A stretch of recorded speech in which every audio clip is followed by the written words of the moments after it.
stuff like old Pumpkinhead over there that I've never seen before. That's amazing.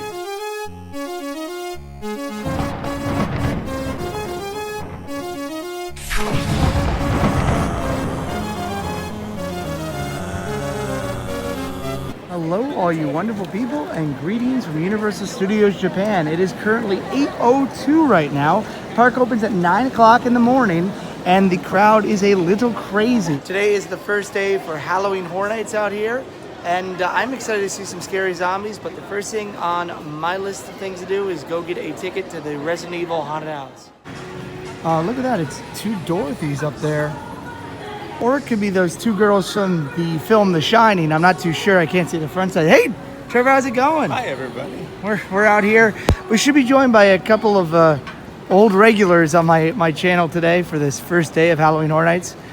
But the main goal is to see all the haunted houses and see the experience. And Trevor and I have tickets to go see the Extreme Haunted House, Hotel Albert II Requiem, which you and I spent like 4 or 5 days trying to get this. Screwing up, buying them.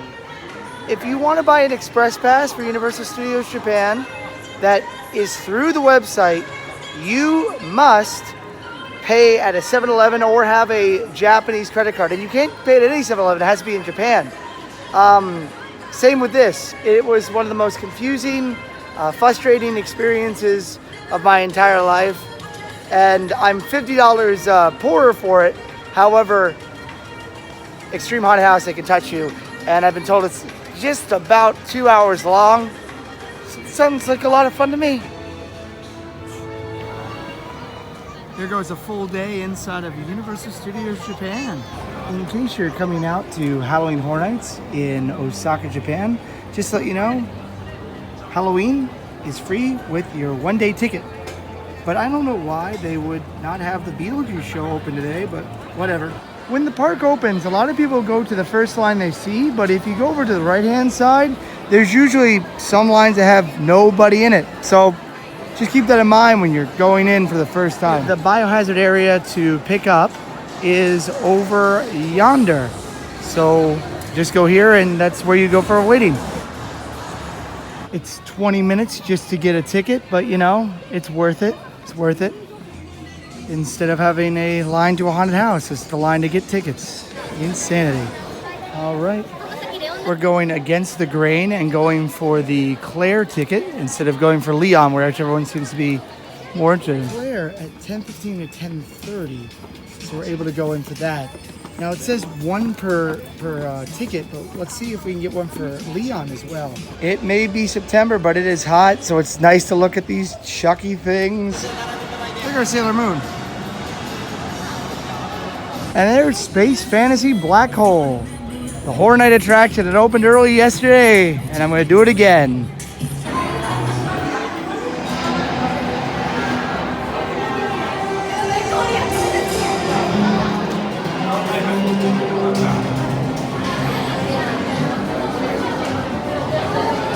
So it's kind of hard to get, but this story actually ties into what they're doing this year. This guy does not like zombies and wants to open up a different dimension where there are monsters. And your goal is to go in there like bait and lure them out, and after you're done, they're supposed to be inside the park. Basically, it's a roller coaster in the dark with sounds at you, but there's a lot of sensory deprivation. Like the only things you can see are like the lights on the ride vehicles themselves, like that light right there, and like the safety lights that are on the sensors in there. So every once in a while, it's like dark, dark, dark, and then there's like LED lights that are just like lightly smattered out, so you have no idea what's going on. How do you feel after that? I'm pretty good. Yeah. I couldn't understand. It was really dark. As Thriller is playing right now on this first day of Halloween Horror Nights, they have blocked off the end of the New York City street to build a Christmas tree. The crane is moving as we speak in order to build the largest LED Christmas tree in Asia.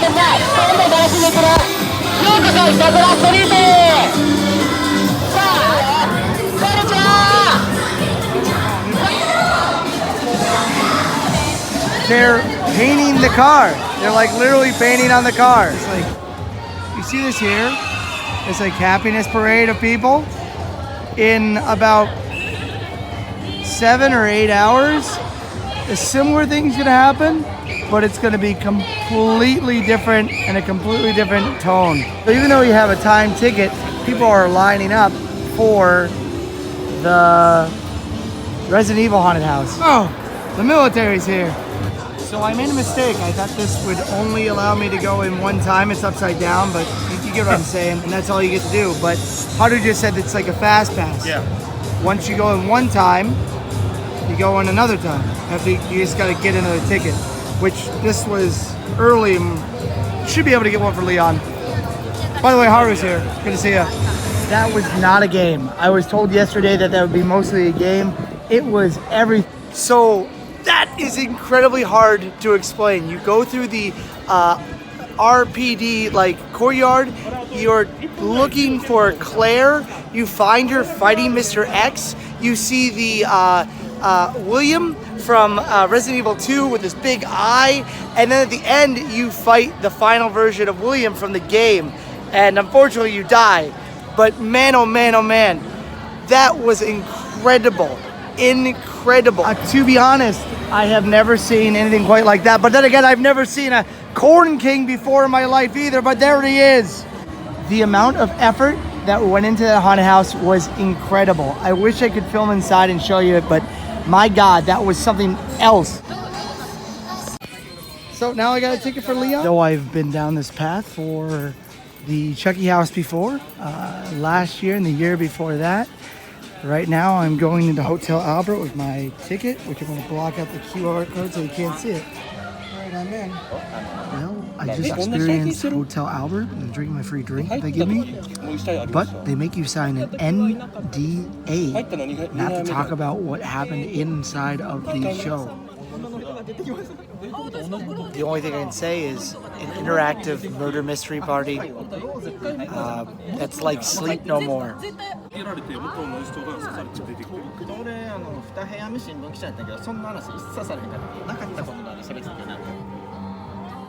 Cheers. What's going on there? But it's intense.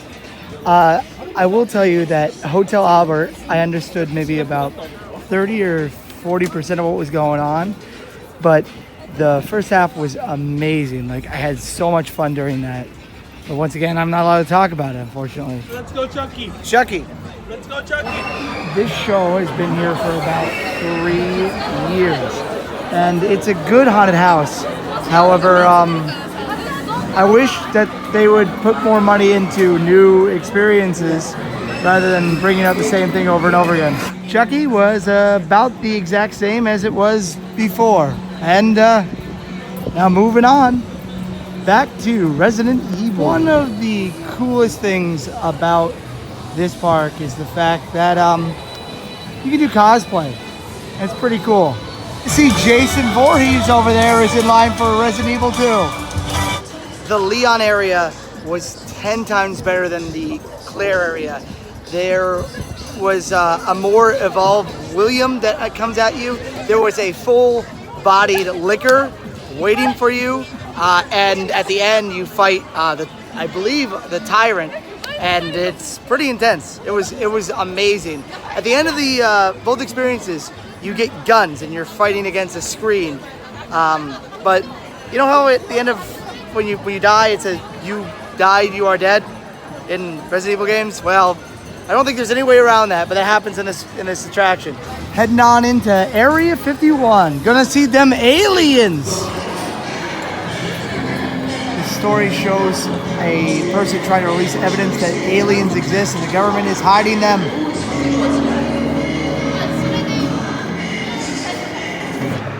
They have some amazing evidence of UFOs.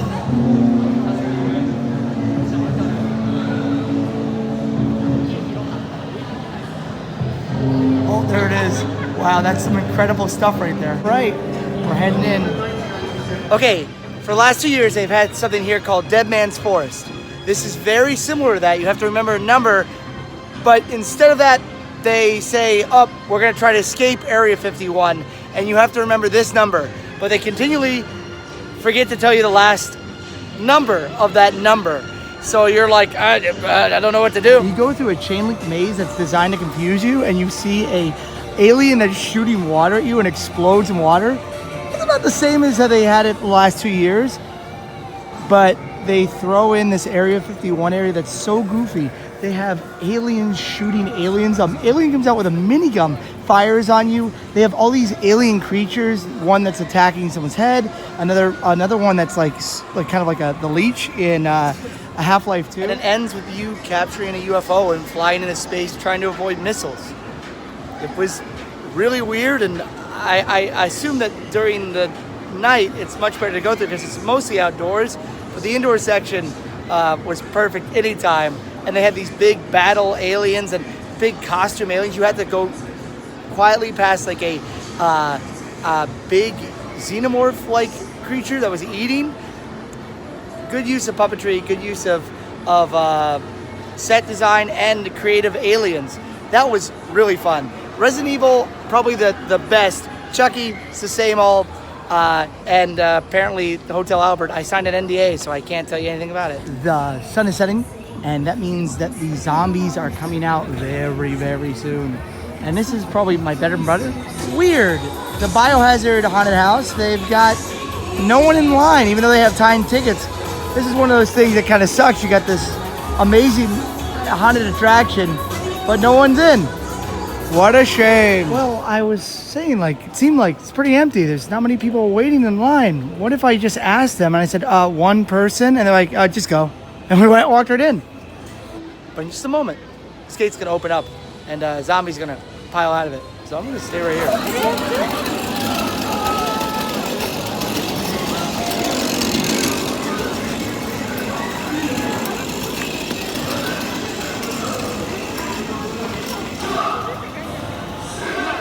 I remember some of those zombies from years earlier. All these people are here for the zombies, obviously.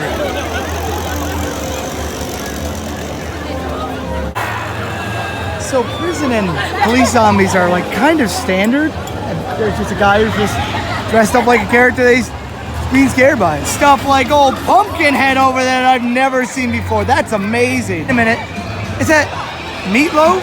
I would do anything for love, but I won't do that. Look at that thing. He's a creature from another world. Oh, he's coming for you. He's coming. His lower half isn't that interesting, but it's not that it counts. Oh, this guy got a little ahead of himself. He's losing it, but he's trying his best. That's incredible.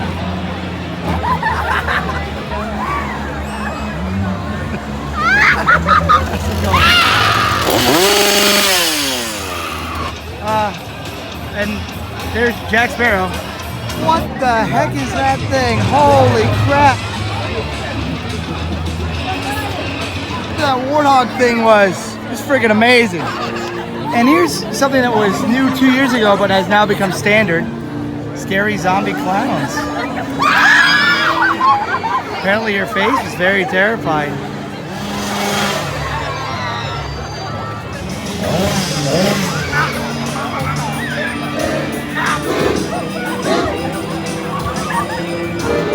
This guy's got an accordion.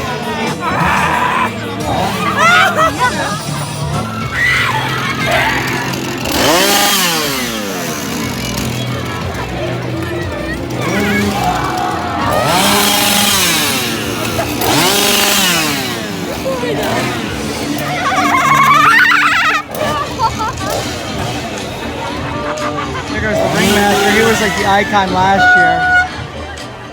It's cool to see these zombies, but it's really, really cool to see the monsters that they brought out earlier. There goes a zombie pirate. There's another zombie pirate, and there's Jack Sparrow again. Do a quick loop of the park while the sun is still out. Oh man, there goes the creature from the Black Lagoon and the Wolfman.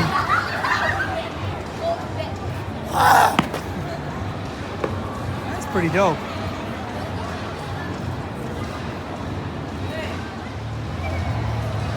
Holy crap, is that Frankenstein? Cyberpunk Bride of Frankenstein here. That's just beautiful.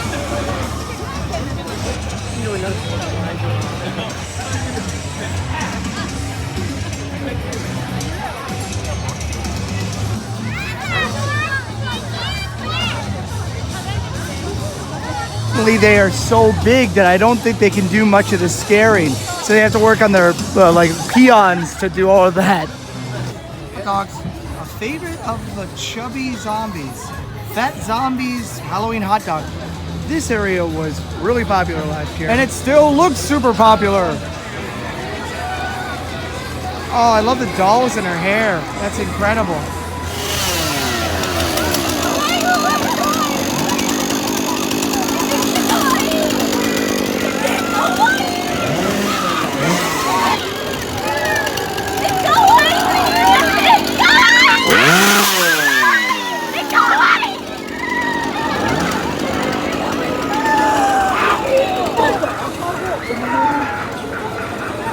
And we're looking at mummies. Oh, he's a looker. Oh. This guy's got an alligator.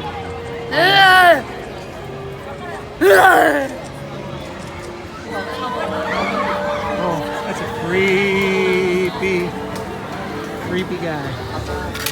And then they have the tribal guys over here.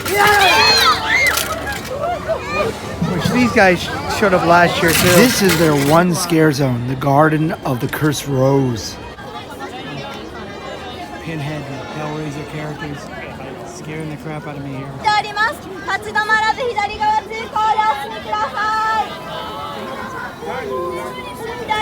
Those are crazy, unique creatures.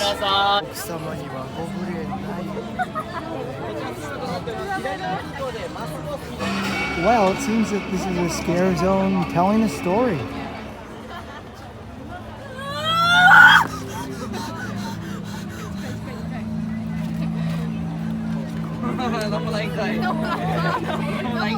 It seems like they want to tell a story in this area, but I'm not 100% sure what they're doing. The Garden of the Cursed Rose is such a strange scare zone.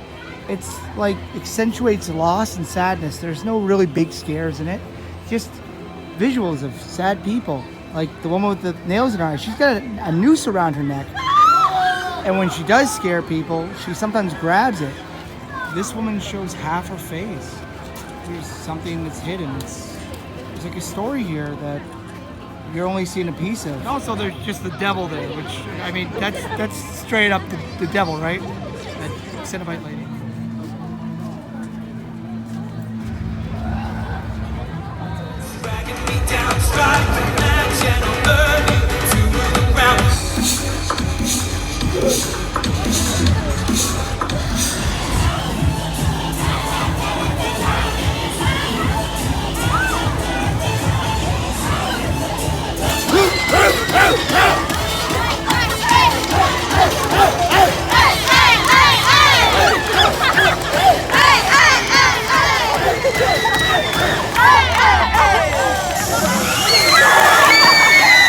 One thing I enjoy about first nights of especially horror nights is the fact that everyone wants to see everything and everything's brand new, so no one really knows what to expect. On the ground, it splits. Holy people, Batman. There he goes. The Invisible Man. Look at this thing. What is going on?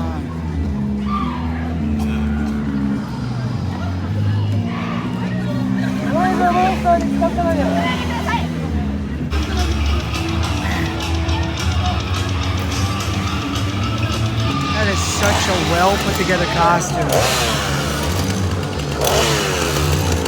Oh, so hold on. Is that a proton pack? This guy is so large, he's just kind of doing the faces back and forth. But boy, is he creepy. Look at him come.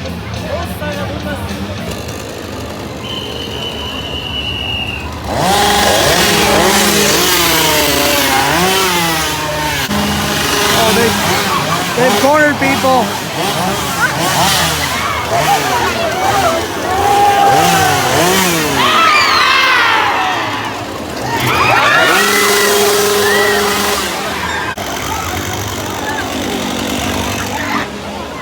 things they brought back, I'm really surprised the punks didn't return. They had that rock and roll show. Yeah, I know. And that guy was in there last year too.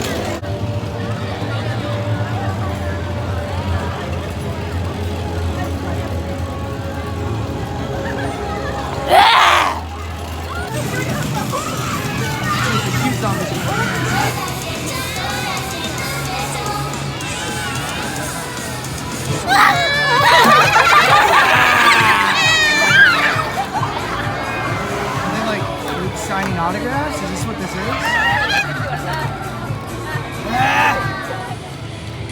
Ha!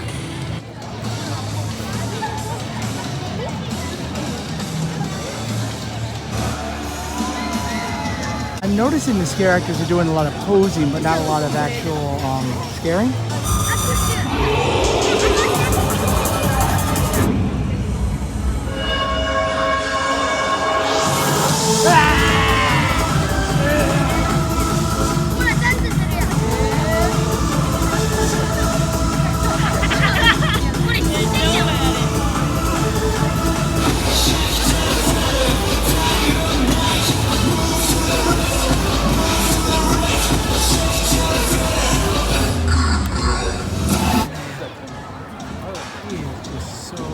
The freaking creature from the Black Lagoon. Rock on, man! Whoa!